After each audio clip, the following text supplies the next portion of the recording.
Good morning or good afternoon, and I wanted to let you know that this is how we are going to be reviewing for your noun test today. And so, if you will, go ahead and take out the noun test review worksheet, the blank sheet that Ms. McMullen has given you, and you are going to be writing down the definitions as we go through this test review together. Your definitions are also in your ThinkPad, but this way you don't have to take your ThinkPad home tonight. This way you can go ahead and have all of the definitions and everything you need for your noun test to study for with you at home tonight. All right, the first thing we're going to talk about is what is a proper noun. You know that a proper noun names a specific person, place, thing, or idea and is capitalized. Some proper nouns are Walter B. Mayer, Dr. Seuss, and Oxford English Dictionary. Those are some examples of proper nouns.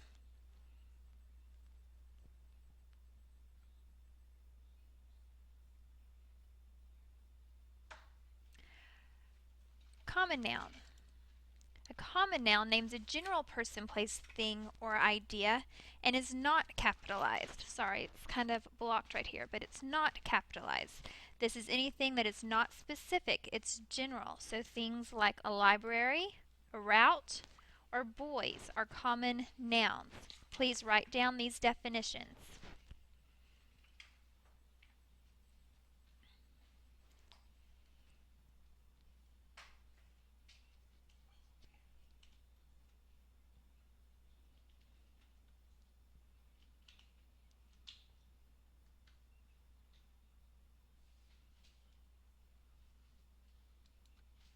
Okay, moving on. I'm sorry if you didn't get those, but you can finish getting those definitions again out of your ThinkPad if I'm going too fast.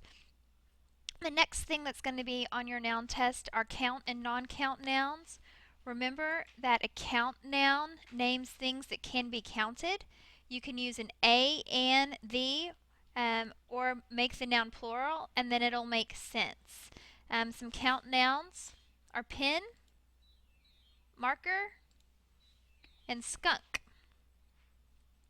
Non-count nouns are things that you cannot count.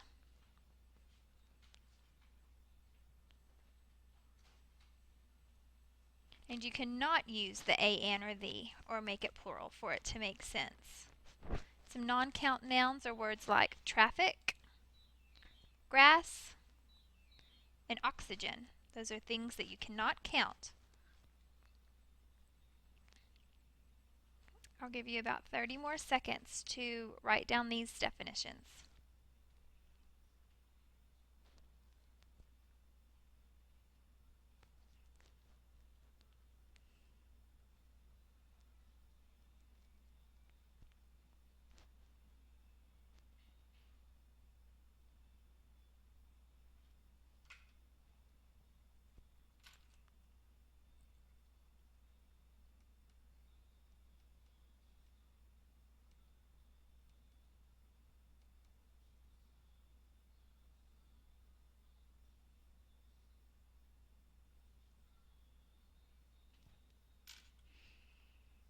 Okay, the next thing that we're going to talk about are collective nouns. A collective noun names a group of people or things. So it's a group, like class, and I'm sorry that you can't see all of class either. I didn't do such a good job making this, but I sure tried. Alright, so faculty is a collective noun, orchestra is a collective noun, and troop is a collective noun. These are all words that mean a group of people or things.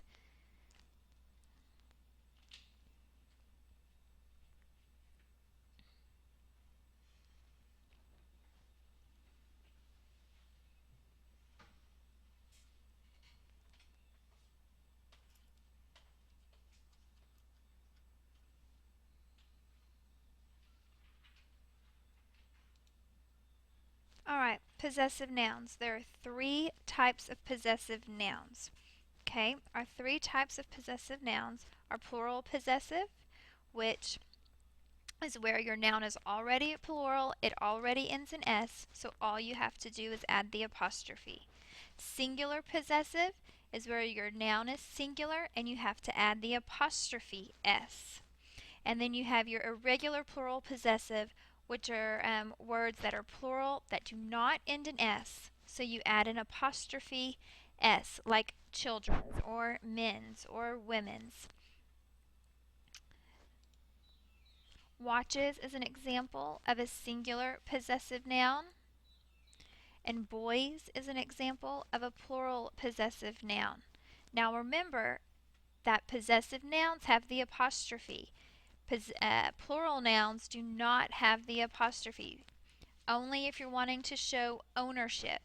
So possessive nouns show ownership.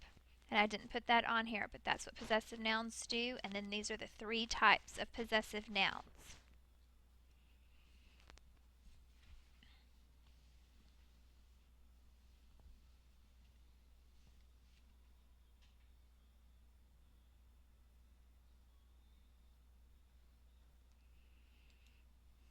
Okay, the last thing that's going to be on your noun test are going to be the plural nouns that we've talked about over the last 2 days.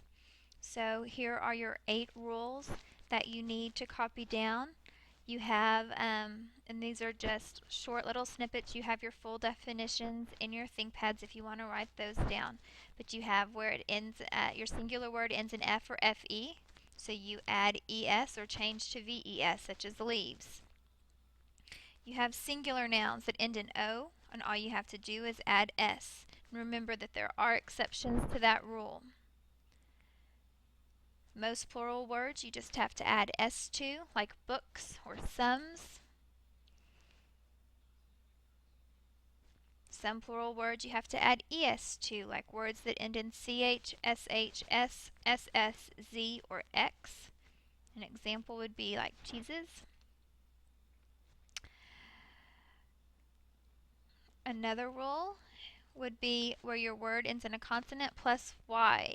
And so you have to change to the Y and add ES, like penny becomes pennies, blueberry becomes blueberries, lady becomes ladies. Then on the other side of that, words like turkey and donkey have their vowel plus Y, and you just add S. And then the last 2 rules are the one where it stays completely the same, like deer and fish and fish and sheep. The words don't change whether you're talking about one sheep or many sheep. Or on the other hand, where the words completely change, such as foot becomes feet, tooth becomes teeth, child becomes children, the word completely changes. All you need to do for this noun test review are to write down these definitions and these examples, study it tonight, and be prepared to take your noun test tomorrow. Remember that you need to study, and you will do just fine.